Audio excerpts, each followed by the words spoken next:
Bien bonjour et bienvenue sur le je ne sais plus combienième épisode de mon podcast créatif. Vous pouvez me retrouver sous le pseudo de La Pivoine Noire sur mon blog lapivoinenoire.wordpress.com et sur les réseaux sociaux comme Instagram ou Ravelry sous ce pseudo. Dans la vraie vie, je m'appelle Maureen et ça fait 4 mois qu'on s'est pas vu. Alors oui, ça fait 4 mois, je sais c'est beaucoup. J'ai envie de vous dire que j'ai pas eu le temps, j'ai plein de bonnes raisons. Mais c'est vrai que j'aurais pu m'arranger autrement. Il y a le temps d'hiver qui fait que trouver un créneau pour filmer, c'est super chaud. Il y a le fait que j'ai pas internet là où j'habite actuellement pour mes études. Et le fait que je produis quand même moins, donc j'ai moins de choses régulièrement à montrer.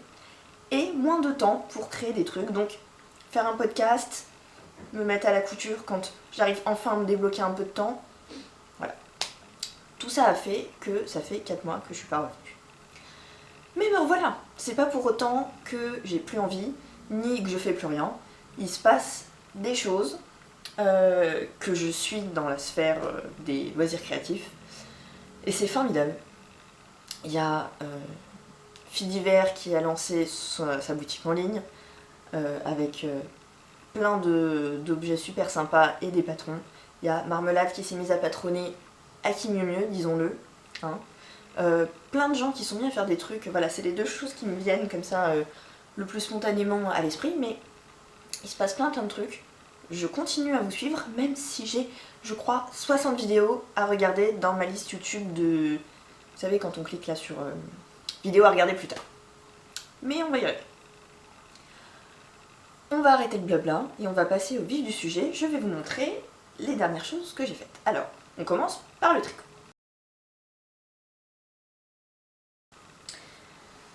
Alors, en tricot, le dernier projet que j'ai fait, c'est un châle de Sossonite, si je ne me trompe pas.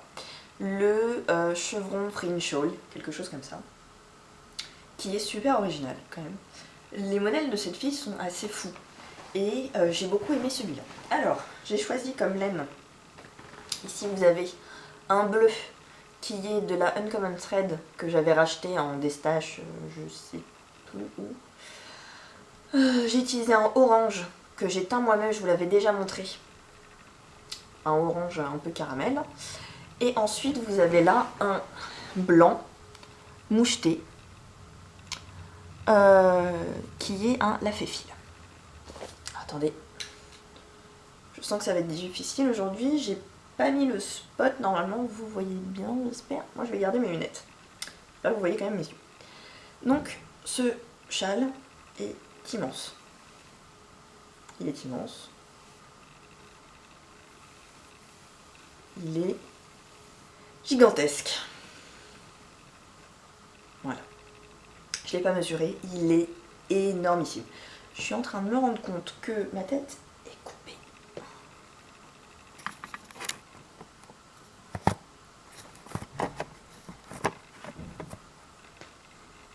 C'est peut-être un peu mieux, je ne sais pas. J'espère. Alors, ce châle se construit d'un coin à l'autre coin. Hein, je vais pas vous refaire tout le... C'est quand même fou cette distance. Attendez, non mais... L'envergure de mes bras, je la fais... Tac, une fois, j'arrive ici, je fais 2 fois mon envergure en fait. Voilà. Bref, ce châle se construit d'une pointe à l'autre. Il est absolument génial. Je vais vous expliquer pourquoi. D'abord parce qu'il n'y a aucun fil à rentrer puisque vous servez des fils coupés pour faire les franges. Donc ça c'est super top. Il est entièrement réversible. Il n'y a aucun souci, vous n'avez pas besoin de vous prendre la tête quand vous le portez. Et du fait de sa construction, vous avez au plus grand de ce que vous tricotez, c'est-à-dire ici, ça c'est le milieu de mon châle. Ici, vous avez 100 à 150 mailles, je me souviens plus exactement. Moins de 200 c'est sûr, largement moins de 200. Pour obtenir un monstre de cette envergure. Autant vous dire que ça va vite à tricoter chaque rang. Vous pouvez vous dire, allez, j'ai 2 minutes, je fais un rang. Aucun problème. J'aime beaucoup les couleurs que j'ai choisies. Elles vont très très bien ensemble. À mon humble avis. Hein. Et essentiellement parce que dans les chevaux de la Féfile, vous avez des éclats d'orange et des éclats de bleu.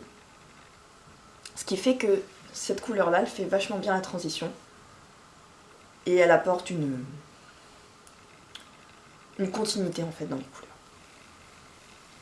Voilà.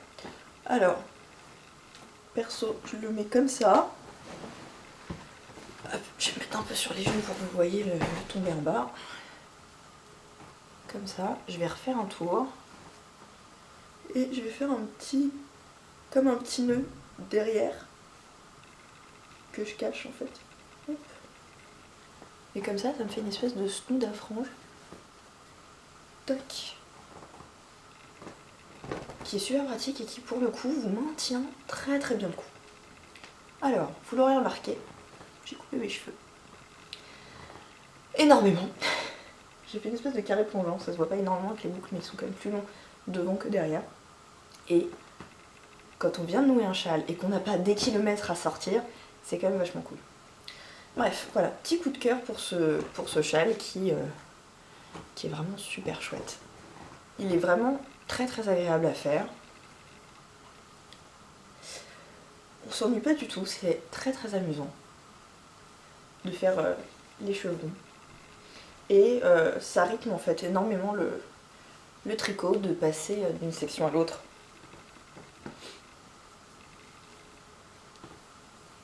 C'est vraiment super top. Voilà. Gros coup de cœur pour ce patron. Voilà.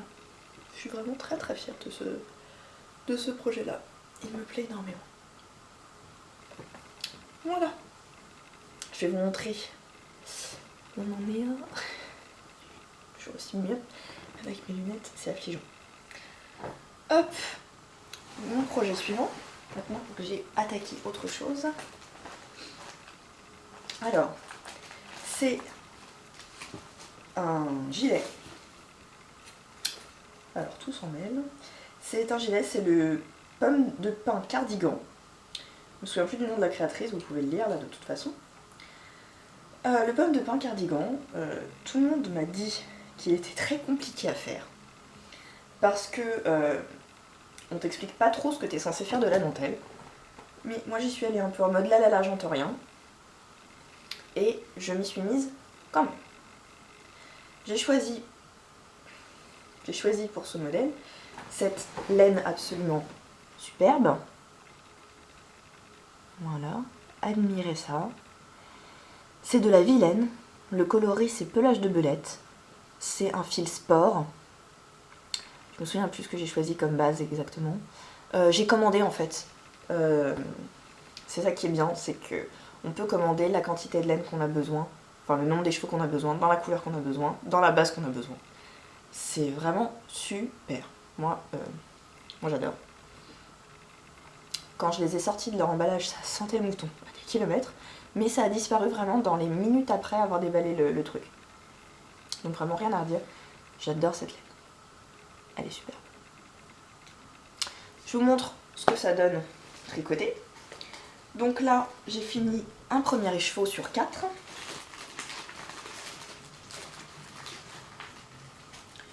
Voilà ce qui me reste du deuxième écheveau par rapport à un écheveau complet. Donc j'avance pas mal. Hop. Alors.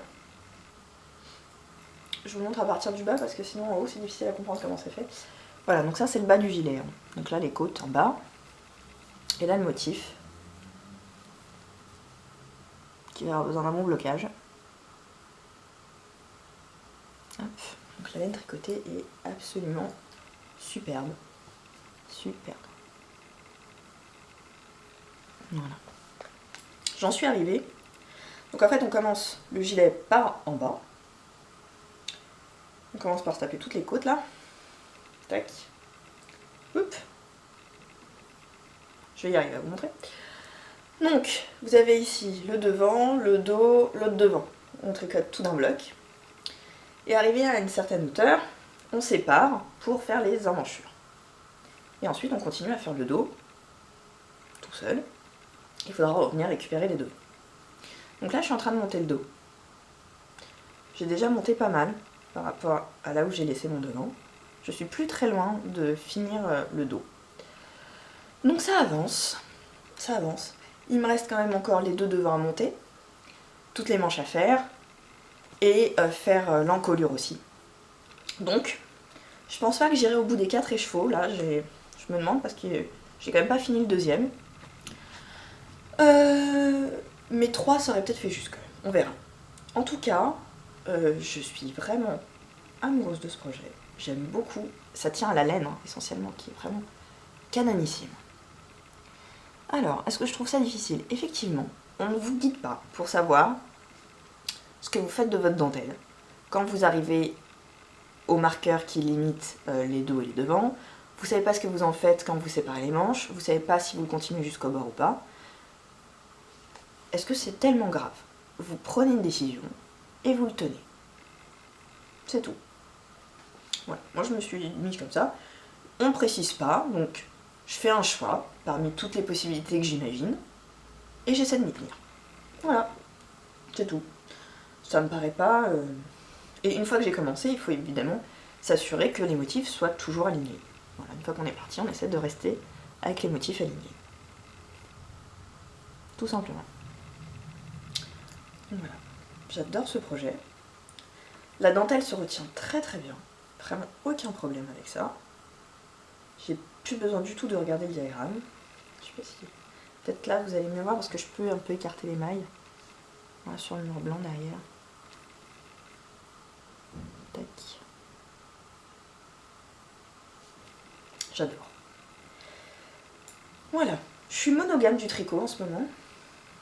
Je tricote qu'un projet à la fois. Si ce n'est que je tricote aussi ma memory blanquette. Quand j'ai envie de faire un truc sans avoir besoin de réfléchir à où j'en suis dans mon motif, ou alors à me dire est-ce que ça y est j'ai atteint les tant de centimètres que je dois faire. Si j'ai envie de tricoter sans réfléchir, sans avoir à me demander où est mon mètre ruban, où est ceci, où est cela, je fais ma memory blanquette. Voilà. Je pense qu'on va pouvoir passer à la suite et on va passer à la couture.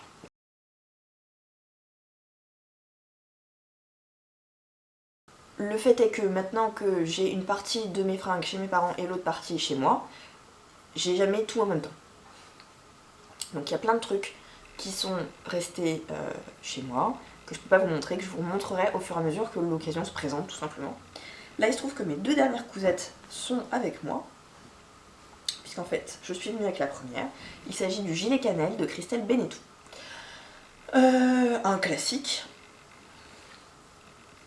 J'ai choisi pour le réaliser, un jersey noir avec une espèce de... C'est pas un plumetis, mais il y a un petit relief. Je sais pas si ça passe à la caméra ou pas du tout. Voilà. Que j'ai acheté à l'AEF. J'en ai acheté un grand coupon de 2,40 m, je crois. Un truc comme ça. C'était un stand, pour celles qui ont été, vous avez dû en voir 2 ou 3 des stands comme ça, où il y avait des coupons de tissu déjà coupés qui étaient pendus à des cintres, vous savez, comme les pince-jupes. Voilà. Et là-dedans, il y avait quand même des petites pépites. Donc ce jersey m'a beaucoup plu. Et j'en ai fait un gilet cannelle. Voilà, alors, j'ai pas été faire des finitions de ouf, hein, j'ai laissé tout accru.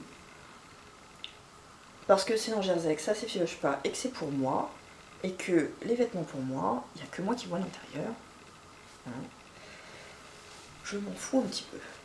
Je vous le passe, même si là, en dessous, j'ai un gros sweat et que ça peut-être pas être top. Tac, alors, vous avez cette petite encolure, comme ça, très très sympa. Niveau longueur, je sais pas du tout ce que vous voyez là. Hop, il arrive juste sous les fesses. Il est pratique, il va avec tout. Je peux m'envelopper dedans quand j'ai froid. Ça aurait mérité que je rallonge un peu les manches quand même, parce que vous voyez, déjà là, il manque un petit peu, et dès que je bouge le bras, ça remonte. Donc, c'est la seule chose que je ferais, et c'est ce que je me suis noté sur ma pochette, c'est de rallonger les manches. mes patrons, quand c'est des patrons pochettes, je les décalque et ensuite je range les gabarits que j'ai décalqués quoi, dans la pochette, comme ça la prochaine fois que je veux coudre, j'ai plus qu'à sortir ce que j'ai déjà fait et j'ai pas à redécalquer. Mes patrons PDF, je les assemble, je les découpe, je les décalque pas, je les découpe. Si j'ai besoin de changer de taille, je vais les réimprimer, mais ça m'est jamais arrivé encore. Et je range tout dans une enveloppe craft avec le nom du patron, la taille que j'ai coupée, les marges de couture et ce qu'il y a à modifier. Donc c'est ce que j'ai fait pour Cannelle. J'ai noté rallonger les manches. Voilà, sinon rien à redire. Très simple, vraiment aucun problème. Un bon basique, comme on dirait, hein, que j'ai porté très souvent depuis que je l'ai fait.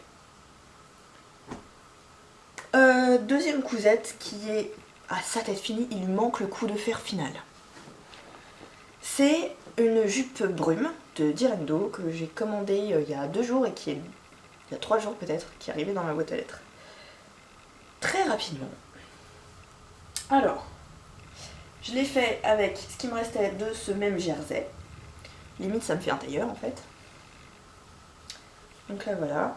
Alors, il lui manque ce coup de fer final qui fait que tout serait bien propre.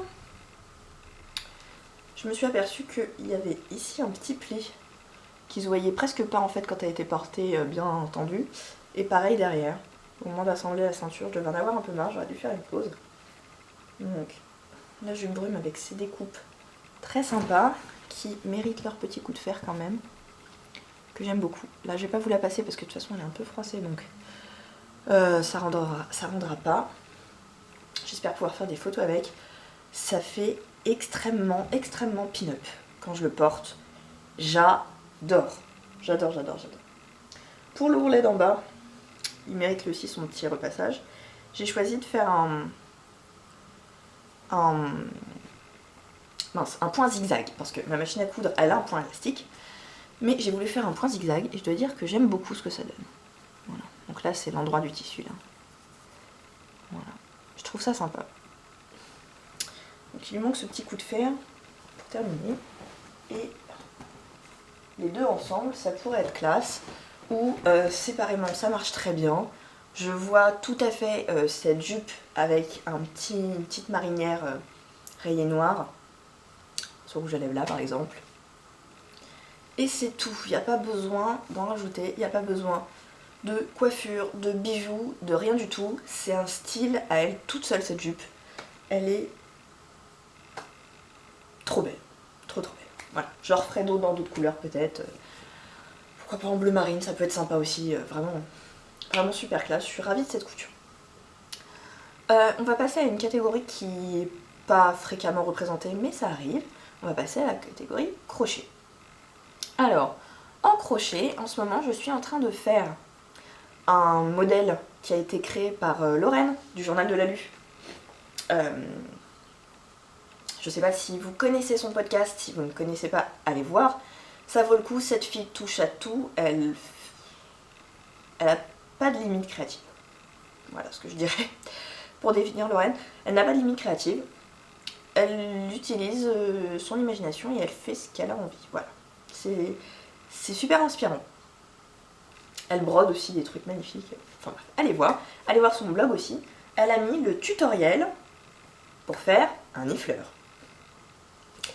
Alors, si vous n'avez pas vu Les Animaux Fantastiques, allez-y aussi. C'est un film que j'ai adoré, qui est aussi bien, je trouve, pour les fans de Harry Potter que pour ceux qui ne connaissent pas bien l'univers. Parce que c'est vraiment une histoire différente. Mais ceux qui connaissent l'univers vont avoir des réponses aux questions qui sont posées dans les autres films et livres. Donc, je vous montre son nifleur à elle. Voilà, donc le nifleur, pour ceux qui ne connaissent pas rapidement, c'est un petit animal qui est attiré par tout ce qui brille. Et donc voilà le mien. Pour l'instant, il en est là. Mon petit nifleur. Donc, il est bien avancé quand même. J'ai fait son petit museau, ses petits yeux, le corps. Hein, et j'ai fait une patte. Voilà. Sans les griffes. Petite patte. Donc j'utilise de la DMC, vous savez celle qui est en coton là. Donc j'ai utilisé du noir et ce beige, voilà. C'est des couleurs que j'avais déjà en stock. Je vais peut-être avoir besoin de racheter du noir. Donc merci beaucoup Lorraine pour ton modèle. Je vais l'offrir à ma petite sœur, elle va être ravie. Voilà. Ça c'est mon tiny fleur. Je le fais avec un crochet 2,5 il me semble. Je peux pas vérifier parce que c'est le crochet qui actuellement me sert à rehausser la caméra. Voilà, pour incliner un peu la caméra vers le haut. Hop. Donc je m'éclate. J'ai commencé hier soir et ça va vite. Hein. Ça va vite mais il a quand même une bonne taille. Moi je le trouve parfaitement, oui. Parfaitement proportionné. J'aime beaucoup. Voilà. Merci beaucoup Lorraine. Je ne manquerai pas de te montrer ma version finie. On en est à 22 minutes. Parfait, on va pouvoir tenir dans les 30 minutes. Ça me paraît bien.